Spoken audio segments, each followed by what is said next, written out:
What?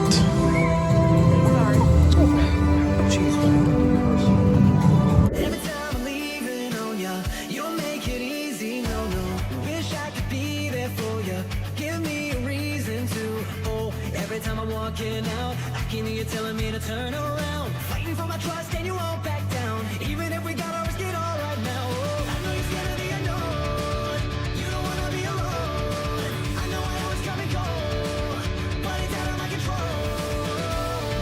Hey guys, so get a big Boston welcome for Ray Fisher.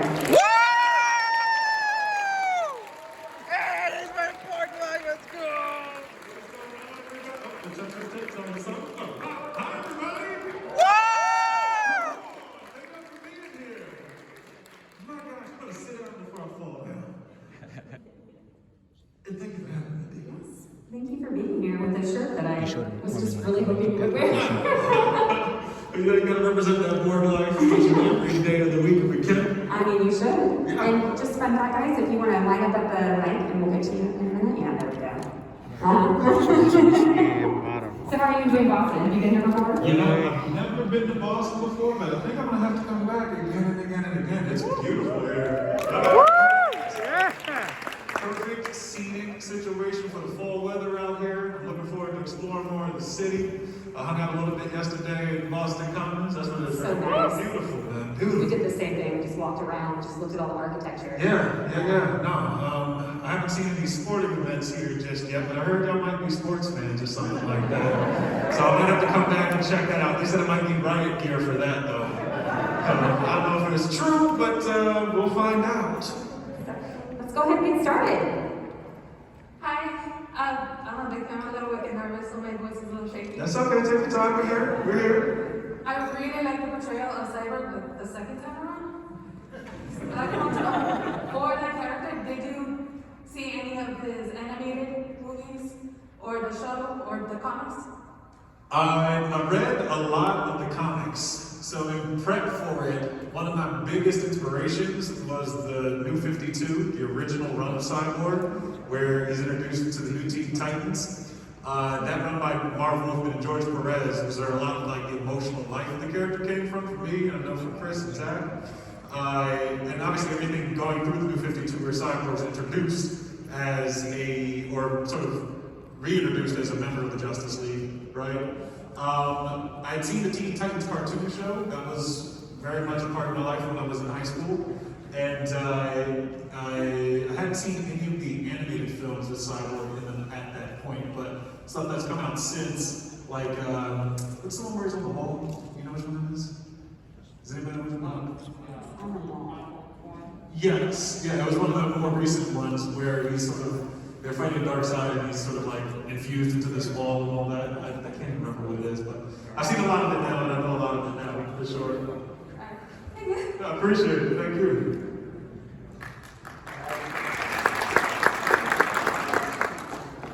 So I also first want to say, again, part of your day, it was real great in the Snyder version. I love the scene where he confronts the fake version of him. That was just, way smiles was so creepy. There's a funny story about that shot, because you know, it's for those of you that have seen the movie, it's talking about at the end where Victor Stone is confronting himself and fake version of his mom and his dad, and having to ultimately make the decision to not fall into the illusion of the trap that the mother boxes are trying to set for him, right? And to let that old life go and to really reintegrate himself into what's happening right in the here and the now. When we were shooting that, it was Joe, myself, and Karen who plays Eleanor Stone, right? And Zack's like, hey, listen, we got this idea, we're gonna do this thing in post, but we're gonna need you all to like shake your heads around a lot, make all these like weird, funny faces. And I'm like, yeah, okay. I mean, I know you got it, whatever it is. He's like, what you want to do is you want to make like the craziest faces you possibly can, because that's when the mother boxes are getting pulled apart, we see the fake human versions like turning into like the mother box demons. And so when you see the end result, you're like, oh, okay, yeah, there definitely was method to the madness. But if you could have been there that day, hopefully it's not the special features because it's really embarrassing if it is for the DVD that's coming out on the 7th. But being able to see Karen, Joe, and myself make like literally the most ridiculous faces you could imagine was one of the highlights of my time on set. Well, no, I didn't do any writing, but he definitely asked me what I thought about how things were being portrayed. Yeah. Okay, I was going to ask, is there anything in particular in the performance or story, I guess, that you can point to and say, you know, that was your idea? I mean, for me, I try not to go with like, oh, that's my idea, your idea, my idea, your idea. I think it's all like a collaboration, if I can. At the end of the day, it's like, I'm thankful for Zack and Chris for even inviting me into the process to have some kind of voice, you know, however big or small it is. And so there's definitely a lot of framing with the family dynamic and coming from a perspective of a black man who also grew up with a father that was absent. You know, I think I was able to add a little bit of my own personal experience into that kind of conversation. Yeah, that was sort of thing. Yeah. Mm-hmm.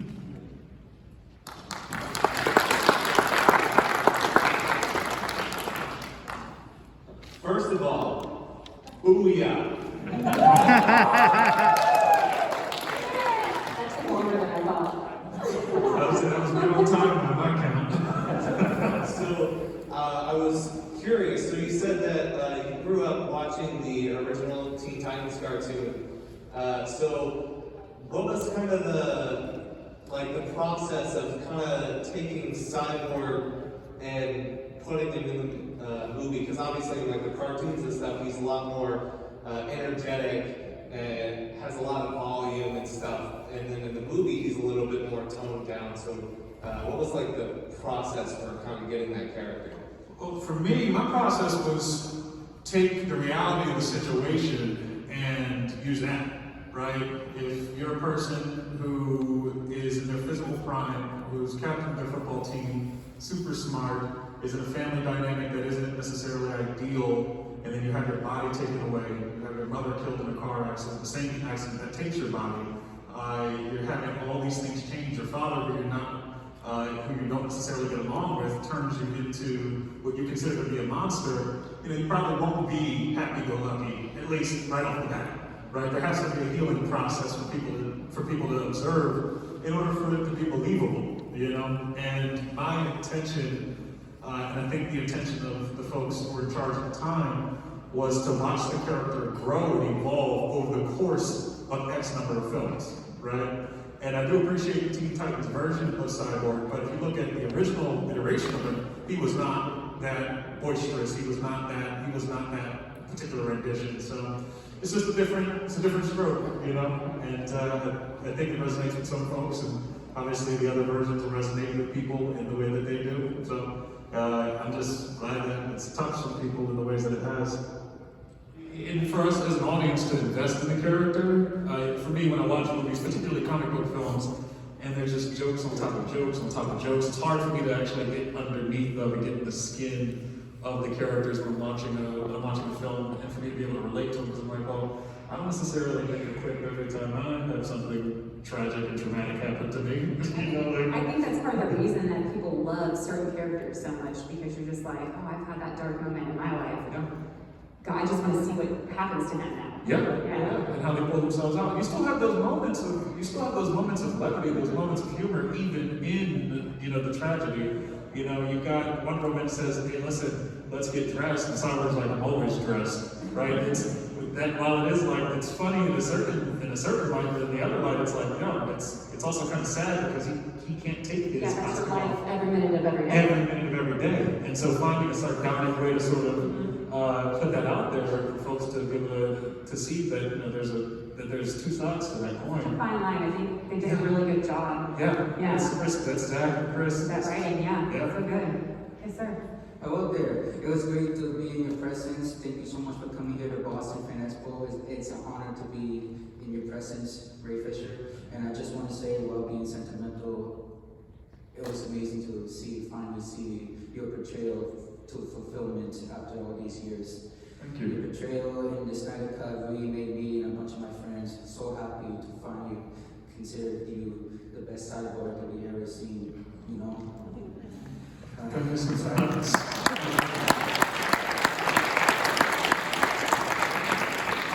my chest is like, I just got so nervous. You're doing great. You're doing a great job. Take your time. Thank you so much. I'm definitely going to support you, get the movie on Blu-ray and 4K, all that. So my question for you today is that, what was your best experience or time being on set with the cast of the Justice League and with Zack Snyder? I know you've been asked this a lot, but what's one special memory that comes to you right in your mind right now? One I was thinking about actually yesterday was our time in the gym. And there was one point in time where I was doing some training and I was like, I'm having some trouble like moving around. Like, can we get like a basketball hoop and put it in the gym so I can like dribble the ball and just like try to move around? And so eventually that basketball hoop ended up turning into like a football field goal as well, right? You had folks who would stand at one end of the gym, and Zack is like, his accuracy for throwing things and kicking things is pretty ridiculous. But he would go into the gym every day, and we'd tee up this football, this rugby ball, whatever we had, and he would like punt this ball into the basketball. Wow. So there's some videos, I think he still has one. He'd go in every day, whenever we had a break or something, he would just like pop in and give like 4 or 5 kicks, see if he could get it, see if he could. But I'm pretty sure he made it like on multiple occasions. And it just became this running thing of like who could kick this rugby ball into this basketball hoop, like clear across a room. Just like ridiculous stuff like that. Those were really fun times. Also Jason playing guitar, half naked in Aquaman costume. I did not know that. That's so Just crazy. like sitting around hanging out, you know. Little things like that. And what's weird is like if you ask me immediately after we film, I probably wouldn't be able to describe those moments. It's only now that we've had some time, some distance away that I'm able to go, yeah. Oh, for sure. Yeah. I would like to think that you, Jason, and Ezra will be the crowns of the set, honestly. Definitely. Definitely. Thank you guys, thank you so much for answering my question. Restore the Snyder, as you already know. Absolutely. You already know. Thank you all so much. Spider-Man. Hello, Mike Fisher. You're the best cyborg. Thanks, Spider-Man. You're the best. The second one is Teen Titans cyborg. But I want to ask you a question. Who's your favorite co-worker on like Justice League? Favorite coworker? I mean, you gotta ask this question a lot, but for me, it's everybody is funny in like different ways for me. Sometimes it's like who's the funniest, who's like the goofiest, who's like the most serious. So like everybody has their moments. You spend 9 months on a set with people, you get to see different sides of who they are, right? And that's what I really love, is just sitting back and going, okay, this is where we're at today. This is where we're at today. I definitely gelled a lot with Jason and with Ezra because I think we were like the new kids on the block. You know, Paul, Henry, and Ben had already been there for Batman v Superman. And so they already, you know, we were like the freshmen coming in, just like looking and touching all the shiny stuff. You know, I remember the day we went to the Batcave, and it was like, yeah, there's a lot of really cool stuff that I probably shouldn't touch. So I would say everybody in their own way. Okay, thank you. And before I go, booyah. Yeah!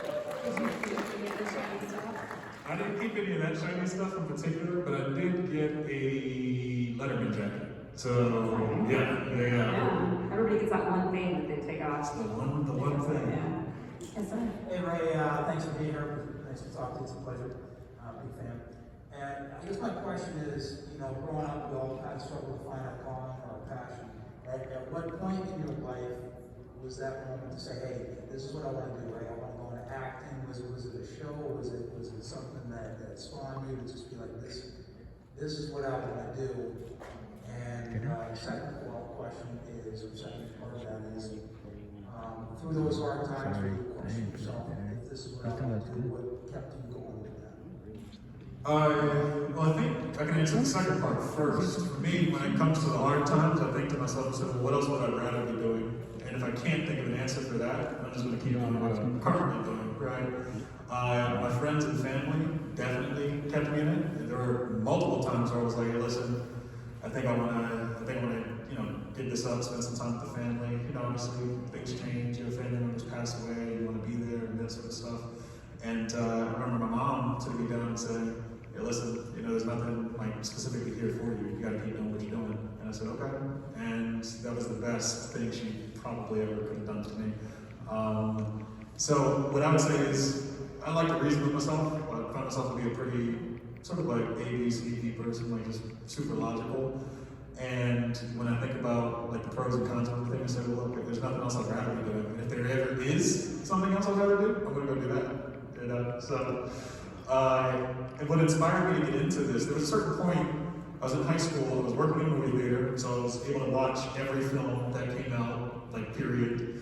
I was doing plays in high school at the time, and I was also singing in the choir.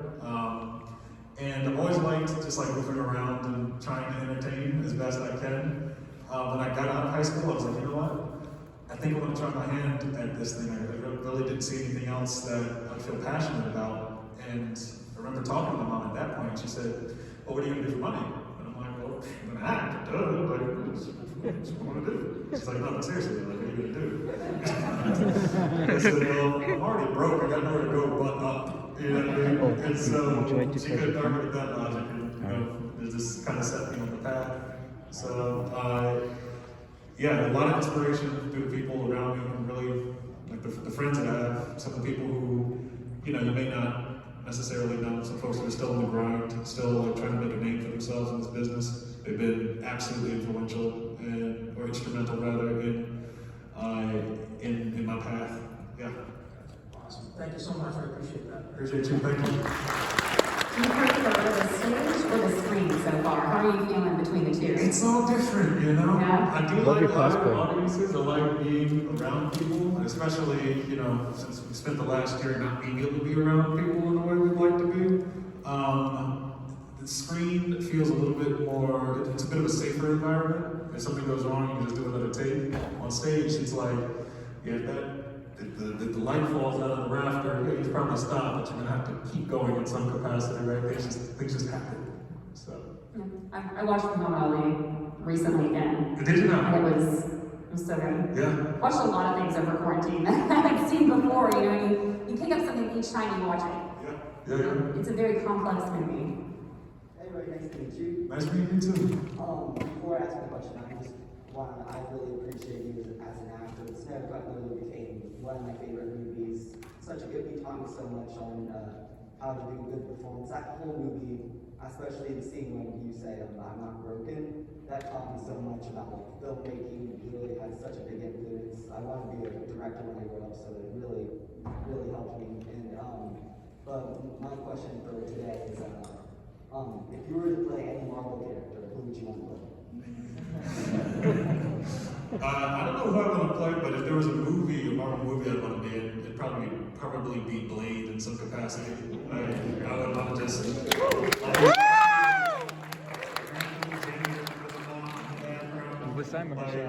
would just want to be in it just to say that Blade was my favorite superhero film growing up.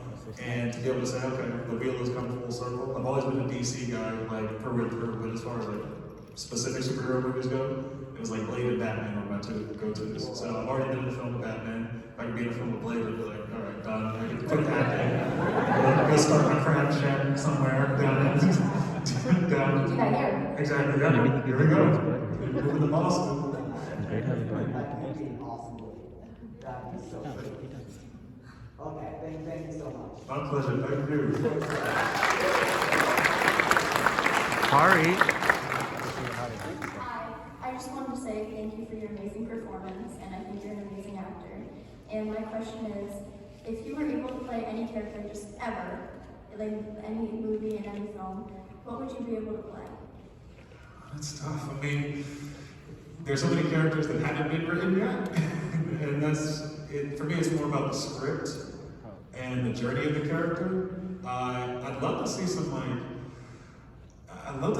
sort of like Shakespeare adaptations for the screen, but something like either more modernized or maybe even like some kind of like Shakespeare anime. situation, right? Like, Oh, you have just like make it super, super intimate, right?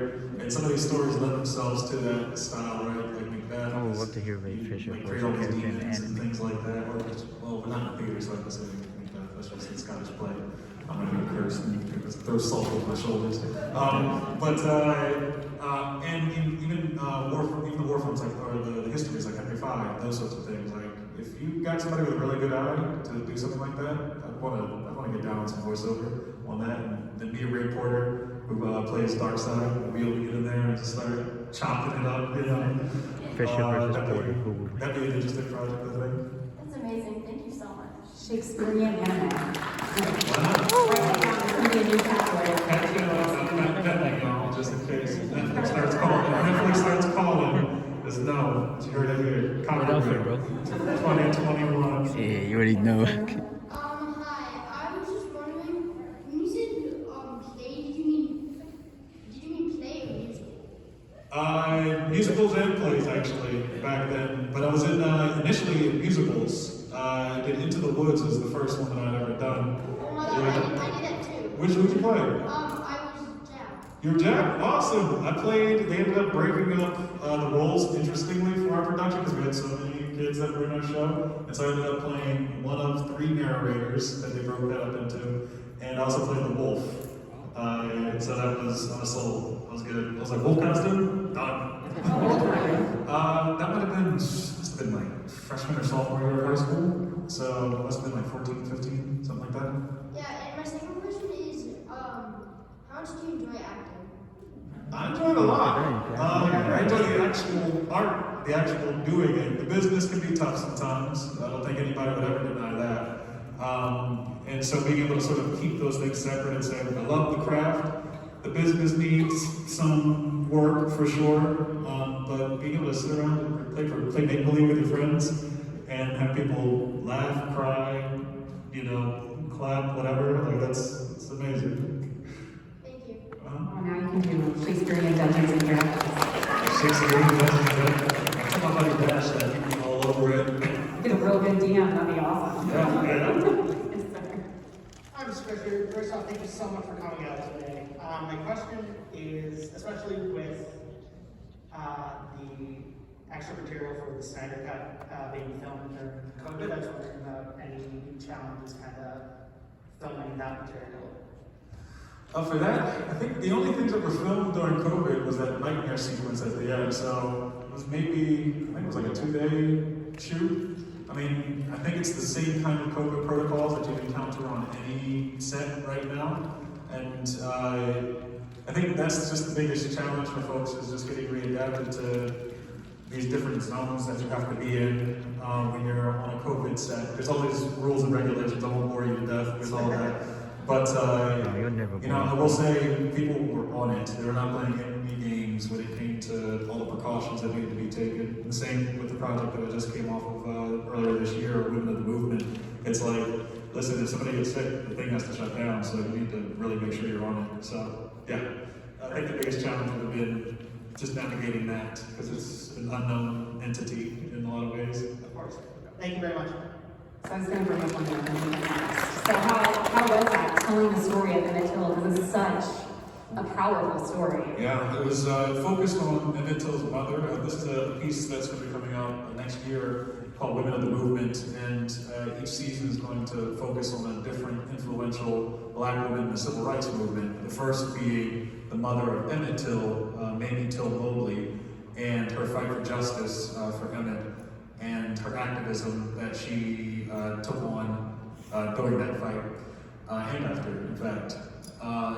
It was a great experience, I will say, like, through and through. I could not have asked for a better cast and crew, people that cared as much about the work. And from what I hear tell, people are really, really digging what they're seeing from the studio side of things.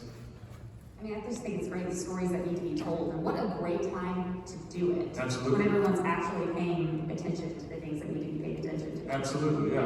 I think in having the story be told by who it's being told by, this is the first time that I've ever worked with a female director and also a black director, let alone black female directors, right? And every episode is being directed by a different black woman. But I'm sorry, not different black women. There's some people that double up on episodes. But it's also being showrun and written by Marissa Jo Serrar, who is fiercely intelligent and really knows what he just knows her stuff through and through. And I could not be prouder. I told him, I said, listen, I'm in service of the story. Whatever you need me to do or not do, you let me know. And we're here. Great project.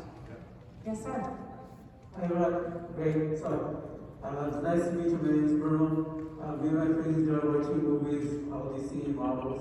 And my question is, so after high school, you want to be actor. Do you think you have fulfilled dreams so far, or you think you have to achieve more?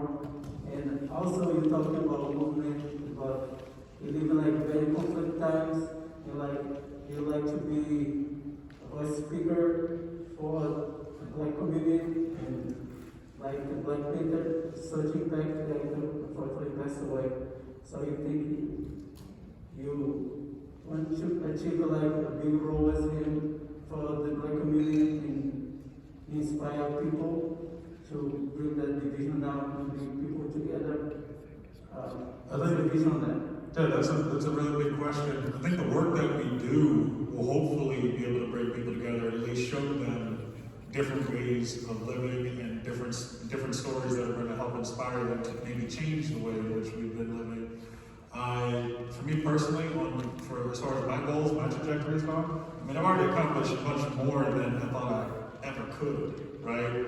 Like you hope and you dream and you pray and you wish and you do all the things. But if you would have told me back when I was, just starting out, that hey, you're gonna play Cyborg and you'll be in a movie with Batman and Superman and Wonder Woman and Green Lantern and all these other things, I'd have been like, that sounds good, but I don't believe you. You know what I mean? And so for me, it's like anything, and I said it before, I was like, listen, if Zack Snyder's Justice League is the only film I was ever blessed to do, which which is a lot more than a lot of folks are blessed to be able to do, like, I'm fine with that. Like, I'll be cool with that because it's what we intended. I got to work with people that I really cared about. I got to work on material I cared about, and material that means something to people. So anything else besides this is like extracurricular.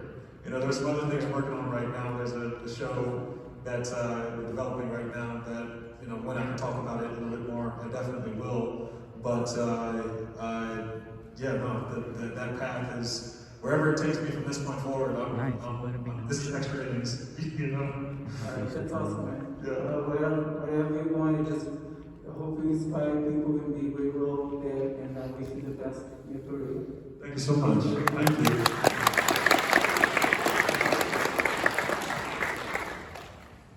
Hi, so good to be here. Thank you for coming out. I feel like everyone here has a connection with a comic book character, and between what you watched as a kid and what you participated in as an adult, what makes a hero to you? What makes a hero to me? What makes a person a hero, or what makes a hero a hero? More so a person, maybe, but feel free. Give me 1 second. Let me think about this for a second. I mean, I think sacrifice is what makes someone a hero, particularly if you don't have to, particularly when probably other people tell you you probably shouldn't. I think trying your best, even if you fail to do what's right, and trying to rectify wrongs, I think is what ultimately makes someone a hero. I don't think heroes are perfect, and that's actually why I resonate with Zack's version of these heroes, because they're not perfect. They're flawed individuals. They're not these archetypes of these paragons of this unattainable idea, right? These are people who don't want to have to save the world, but will do it, I think all those things in their own way can make someone a hero. We try to help others. All those things.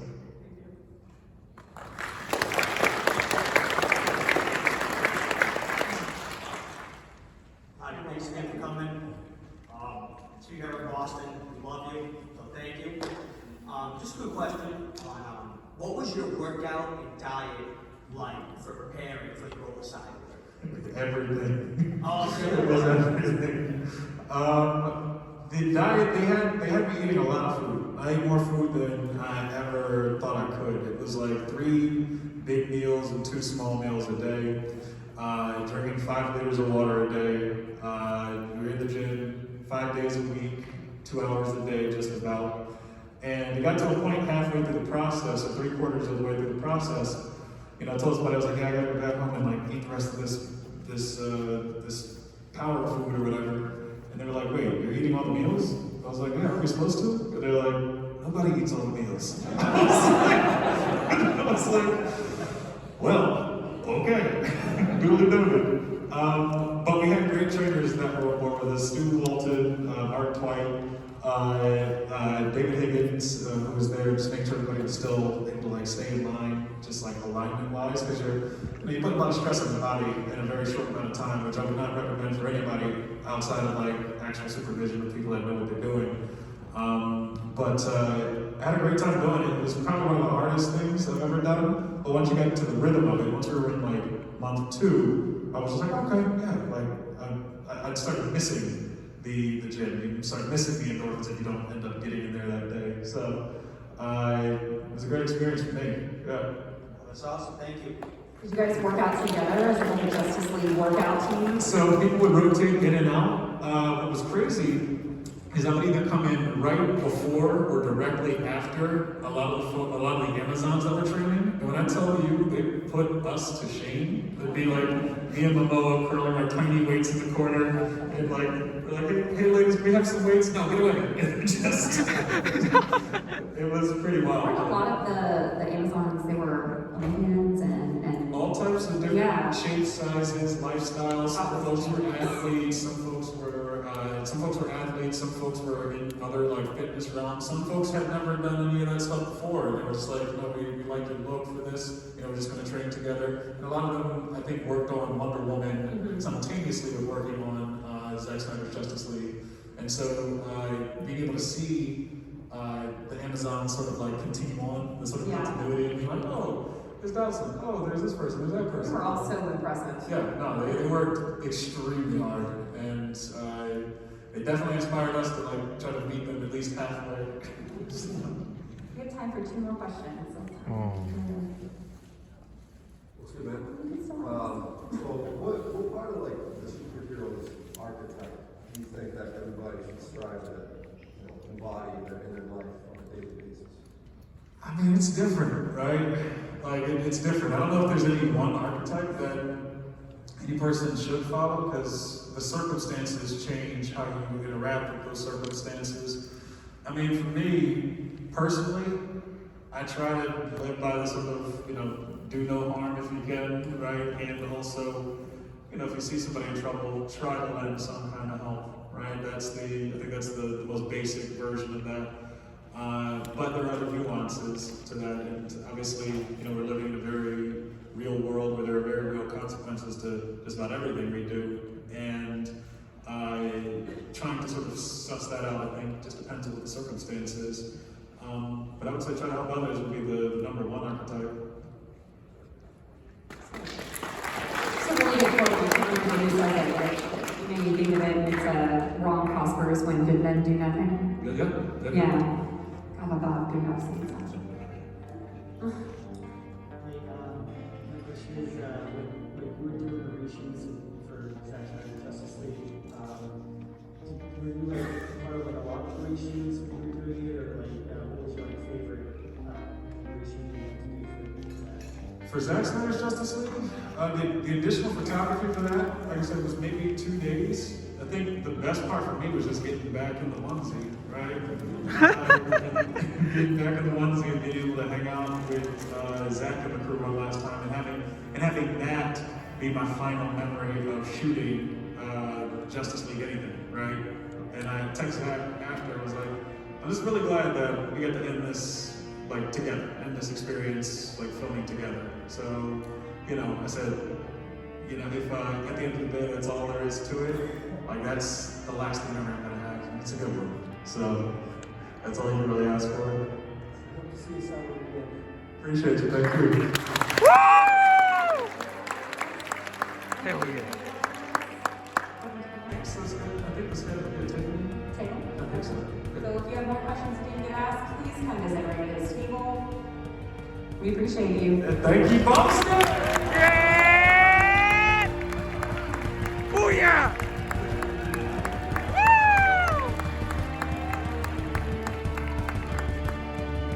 Booyah, motherfucker. Yo, bro, what you gonna say, bro? Huh? What you gonna say, bro? That was dope, man. Good to see you today, man. I know. I almost started tearing up when I was up there, bro. Yeah, you were too nervous. Yeah, I know because, come on, man. You'd be nervous if you was in front of Wesley Snipes. Wesley Snipes, Don Cheadle. Hell yeah. See, look at that. What up? You acting like you could be acting cool and calm. I can try. Yeah, you could try. Yeah, I can. But yeah, I can. I can fake anything. Man. Oh, you're a dickhead, bro.